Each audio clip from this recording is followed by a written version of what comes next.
உயிர்த்த ஆண்டவர் இயேசு கிறிஸ்துவில் எனக்கு மிகவும் பிரியமான சகோதர சகோதரிகளே, பொதுக்காலம் 15ஆம் வாரம் முதல் வாசகம். எசாயா இயல் 55 இறைவாக்கியங்கள் 10 முதல் 11 முடிய. வார்த்தை ஓர் அடையாளம்.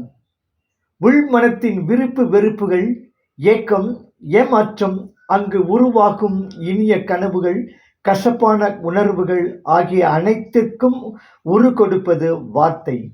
தன்னை மற்றவர்களுக்கு அறிமுகப்படுத்தி தன்னை மற்றவருடன் இணைக்கும் பாவமே வார்த்தை. மனித சொல் ஆற்றல் மிக்கது, அதிகாரம் கொண்டது.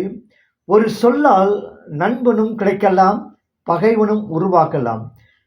மனித வார்த்தையை விட ஆற்றல் கொண்டது ஆண்டவரின் வார்த்தை என்கிறார் எசாயா. இறை வார்த்தை இறைவனது நினைவு அல்லது சொல் செயலாக பரிணமிக்கிறது. அவர் சொல்லி உலகம் உண்டானது, அவர் கட்டளையிட அது நிலை பெற்றது. திருப்பாடல் 33:9.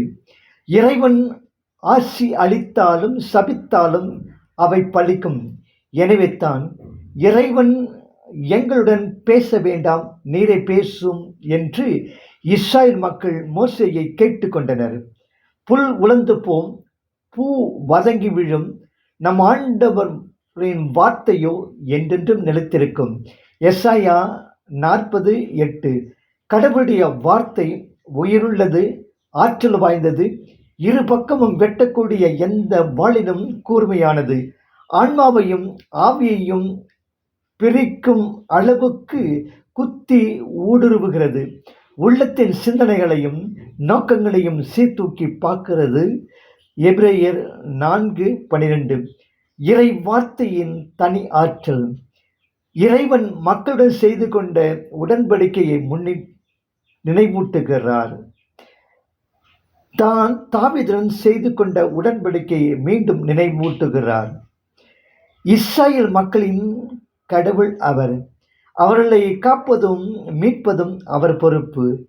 நாடிலிருந்து அடிமைகளாய் அவதியுறும் மக்களை மீட்டு பாலும் தேனும் பாய்ந்தோடும் நாட்டில் குடியேற செய்வார். அவர் என்றும் பிரமாணிக்கம் தவறாதவர். மண்ணிலிருந்து விண் உயர்ந்திருப்பது போல் உங்கள் வழிகளை விட நம்முடைய வழிகளும் உயர்ந்திருக்கின்றன. ஆண்டவரின் வாக்கு என்றும் பொய்க்காது. மழையும் பனியும் வானத்திலிருந்து இறங்குகிறது, தரையை நனைக்கிறது, நிலத்தை பக்குவப்படுத்துகிறது. அதில் விதைப்பவனுக்கு விதையும் உண்பவனுக்கு உணவும் அளிக்கிறது. அப்படியே இறைவார்த்தை நம் உள்ளத்தில் தங்கி நம்மை இறை மக்களாக மாற்றுகிறது.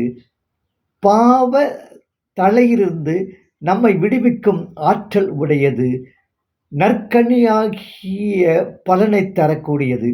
இறை வார்த்தையை நெஞ்சத்தில் வைத்து பேணுவதால், அதன்படி நடப்பதால் மனிதனும் வார்த்தையானவரின் நண்பனாகின்றான், அவரது தாயும் சகோதரனும் ஆகின்றான். மத்தேயு 12:48-50.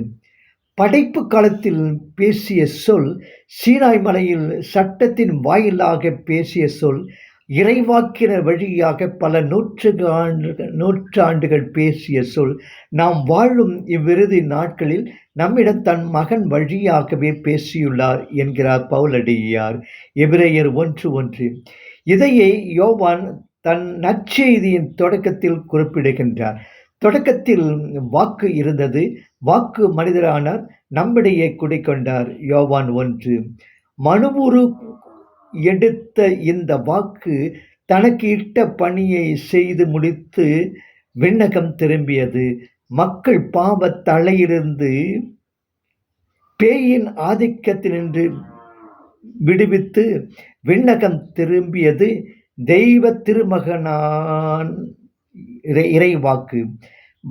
வானத்திலிருந்து வரும் மழை தம் பணியை முடிக்காது திரும்புவதில்லை. அப்படியே ஆண்டவரின் ஒவ்வொரு வாக்கும் நம் உள்ளத்தை ஊடுருவி அதை வளப்படுத்தி வாழ்வளிப்பதே திரும்பும் என்பதையே இந்த உவமை மூலம் விளக்குகிறார் எசாயா. ஆற்றல் உள்ள இறை வார்த்தையை நான் கவனத்துடனும் பக்தியுடனும் படிக்கிறேனா? நற்கனியை அது கொடுக்கும் என்பதில் நம்பிக்கை கொண்டுள்ளேனா? 2ஆம் வாசகம் ரோமேயருக்கு எழுதிய திருமடல் இயல் 8 இறை வாக்கியங்கள் 18 முதல் 23 முடியும். கிறிஸ்துவின் ஆவியை பெற்றுக்கொண்ட ஒவ்வொரு கிறிஸ்தவனும் இறைவனை அப்பா தந்தாய் என்று அழைக்கும் உரிமை பெறுகிறான். இந்த உரிமை பெறு திருமுழுக்கு வழியாக வருகிறது. அனைத்து விண்ணக செல்வத்திற்கும் வாரிசாக விளங்கும் நமக்குள்ள கடமைகளை குறிப்பிடுகின்றார் பவுலடியார். துன்பமும் இன்பமும். பரமதந்தையின் நாவிலே விளையாடிய வாக்கு மனு உருவானது. தெய்வ திருமகன் செல்வராய் இருந்தாலும் தன்னையே வெறுமையாக்கி அடிமை வாழ்வை ஏற்று நம்மை மீட்டார். மனித இனத்திலே தோன்றிய புதிய ஆதாம் அவர். நமது மூத்த சகோதரர். அவர் வழியாக நாம் விண்ணகத்தின் வாரிசுகள் ஆகிறோம். கிறிஸ்து பாடுகளின் வழியாக நிறைவாழ்வு பெற்றார். அவமான மரணத்தின் வழியாகவே ஆண்டவர் ஆசி தந்தையின் வலப்பக்கத்தில் மாட்சியுடன் அமர்ந்தார். அவரது பாடுகளில் பங்கு பெற்றதால் தான் அவரது மாட்சியிலும் நாம் பங்கு பெற முடியும். நமது ஆண்டவரின் வாழ்வில் பெரிய வெள்ளிக்கிழமைக்கு பின்னரே உயிர்ப்பு ஞாயிறு வந்தது. நமது வாழ்விலும் இதுவே இறைவனின் திட்டம். கிறிஸ்து எவ்வழி அவ்வழியே கிறிஸ்தவன். திருமுழுக்கு வழியாக கிறிஸ்தவன் பாவத்திற்கு மரித்து பாவத்தை கல்லறையில் புதைத்துவிட்டு புத்துயிர் பெற்றுள்ளான். இது தெய்வீக வாழ்வின் தொடக்கமாகும். இது பாடுகளின் வழியாகவே முழுமை அடைகிறது. எவ்வளவு துன்பங்களை இவ்வுலகில் நாம் ஏற்றுக்கொள்கிறோமோ அவ்வளவுக்கு ஆண்டவரின் மாட்சியில் பங்கு பெறுவோம். எனவே தான் இம்மை காலத்தில் நாம் படும் துன்பங்கள் நம்மிடம் வெளிப்பட போகிற மகிமையோடு ஒப்பிடவும் தகுதியற்றவை என்று எண்ணுகிறேன் என்கிறார் பவுலடியார். என்பு உருகி நெஞ்சம் இளகி கரைந்து கரைந்து அன்பு உருவாய் நிற்க அலைந்தேனே பராபரமே என்கிறார் தாயுமானவர். என் அன்றாட கடமைகளை செய்வதில் ஏற்படும் சிறு சிறு தொல்லைகளை பொறுமையுடன் ஏற்றுக்கொள்கின்றேனா? படைப்புகளுக்கும் மனிதனுக்கும் நெருங்கிய தொடர்பு உண்டு. அனைத்தையும் கடவுள் மனிதனுக்காக படைத்த தொடக்க நூல் 1. உமது கை படைத்தவற்றை அவர்கள் ஆளும்படி செய்துள்ளீர். எல்லாவற்றையும் அவர்கள் பாதங்களுக்கு கீழ்ப்படுத்தியுள்ளீர். ஆடு மாடுகள், எல்லா வகையான காட்டு விலங்குகள், வானத்து பறவைகள், கடல் மீன்கள், ஆழ்கடலில் நீந்து செல்லும் உயிரினங்கள் அனைத்தையும் அவர்களுக்கு கீழ்ப்படுத்தியுள்ளீர். திருப்பாடல் 8, 6, 7. இது முதற் பாவத்திற்கு முந்திய நிலை. பாவத்திற்கு முன்னர் மண்ணிலே பொன் விளைந்தது. அனைத்து படைப்புகளும் அவனுக்கு தக்க பலனை தந்தன. பாவத்திற்கு பின் மனிதன் நெத்தி வியர்வை நிலத்தில் விழ பாடுபட வேண்டியிருந்தது. பாவத்தின் பயனாக பூமியும் சபிக்கப்பட்டது. இது படைப்பின் குற்றமன்று, முதல் பாவத்தின் விளைவு. எனவே தான் பவுல் கூறுகிறார், படைப்பு முழுவதும் பயனற்ற நிலைக்கு உட்பட்டுள்ளது. தானே விரும்பி அப்படி உட்படவில்லை, அதை உட்படுத்தினவரின் விருப்பத்தால் அப்படி உள்ளது. மனிதனின் பாவத்தின் முத்திரையை பெற்ற படைப்புகள் அவனது நம்பிக்கையிலும் பங்கு கொள்கின்றன. படைப்பனைத்துமே அழிவுக்கு அடிமைப்பட்டிருக்கும் நிலையிலிருந்து விடுபட்டு கடவுளின் பிள்ளைக்குரிய மகிமையையும் விடுதலையும் பெற்றுக்கொள்ளும் நம்பிக்கை கொண்டுள்ளது என்கிறார் பவுலடியார். மனிதனின் மீட்பு முழுமை பெற்று அவன் மாட்சியில் புகும் பொழுது படைப்பும் அம்மீட்பில் பங்கு பெறும். புதிய பூமியாக மலரும்.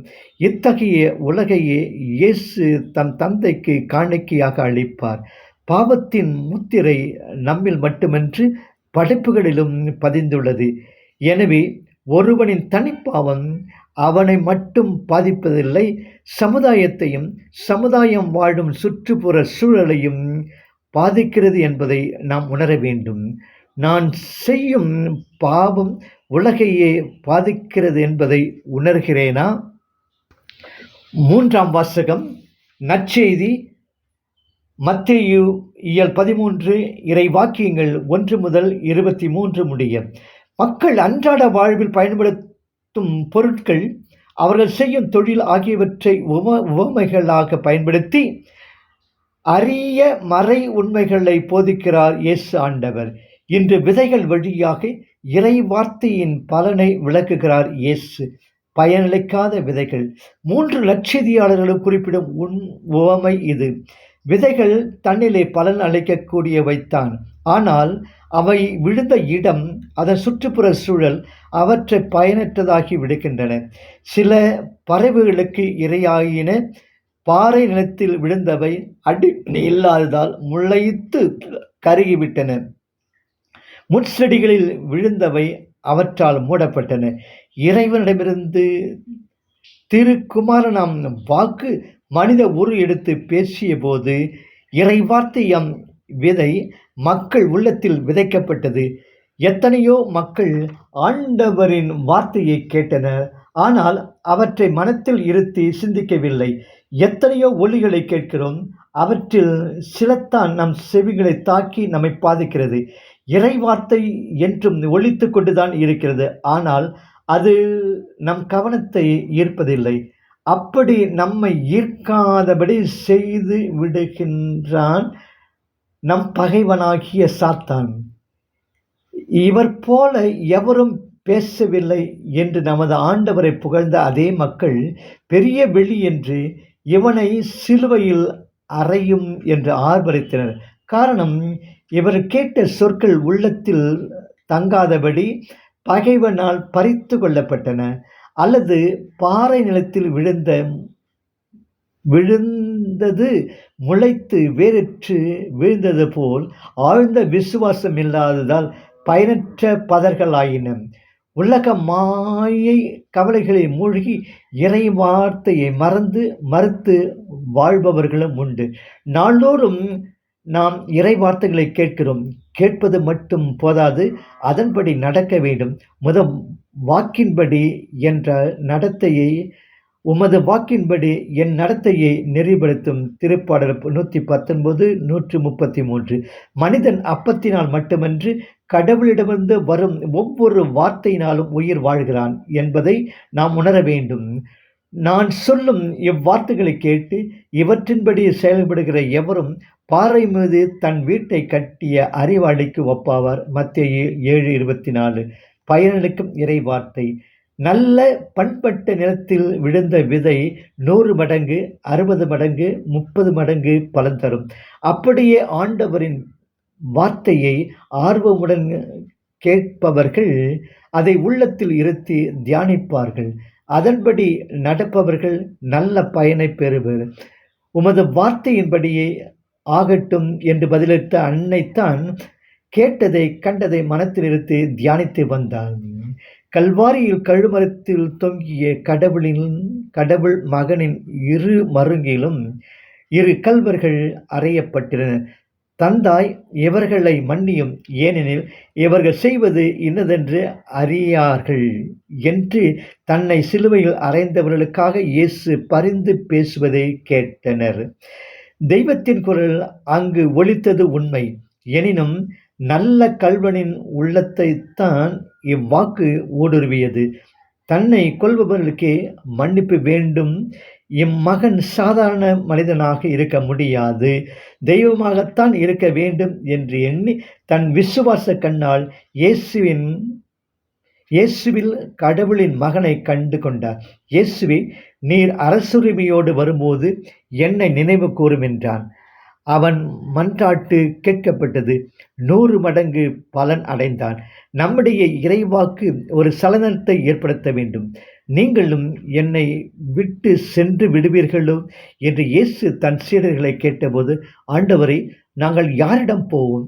நிலை வாழ்வு அளிக்கும் வார்த்தைகள் உம்மிடம்தானே உள்ளன. யோவான் 6:68 என்று பதில் அளித்தார்.